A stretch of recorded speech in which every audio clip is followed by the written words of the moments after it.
Hey YouTube, it's a Substance Project. I'm Jody. It's hard to believe Thanksgiving is just around the corner, and some of you may be preparing to host an elaborate affair at your house. Others may be lucky to just show up at someone else's house with a bottle of wine. If you do, however, have to prepare the whole event, you may want to listen on. If you're like me, you may not eat turkey very often, but when you head to the store to purchase a turkey, it may be a little tricky. So I want to provide some turkey terminology to help demystify the turkey buying process. Now I should note that all of my information comes from Cheryl Forberg's website. Forberg is a James Beard award-winning chef, and she is a nutritionist. So the first term is heritage bred. We hear this term a lot when it comes to turkeys. What does it mean?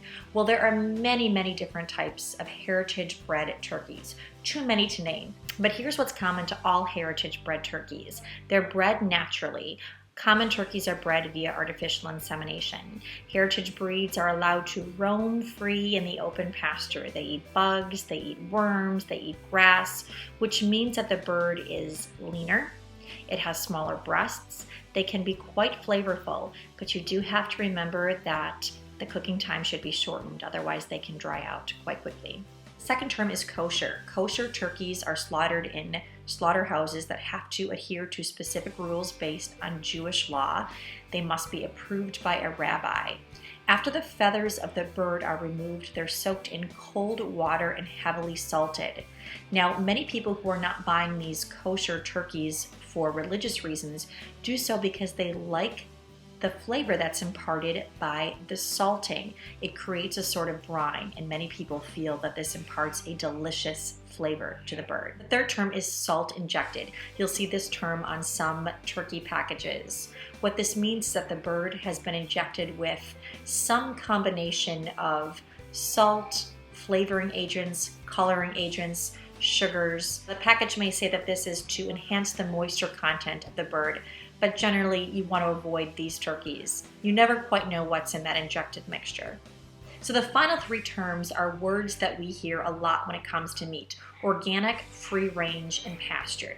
What does it all mean? So organic turkeys have been fed an organic diet. They usually have freedom of movement, and they haven't been given any hormones or antibiotics. Now, free range turkeys are theoretically turkeys that have been allowed to roam free in the pasture all day long, but there's no regulation surrounding this word. So you can have farmers put free range on a turkey when the turkey only gets outside of its cage for 5 minutes a day. You want to make sure that you're buying your turkey from a trusted farmer so you know exactly what the term free range means. And finally, pastured. Pastured is one of the best ways to raise an animal, and it produces meat that is high in omega-3s and is very lean. These animals have unfettered access to the outdoors. They're able to eat all the foods in their natural environments, and they produce great flavor. All right, so there you have the turkey terminology. So what kind of turkey should you buy? Well, ultimately, you should buy the best turkey that you can afford.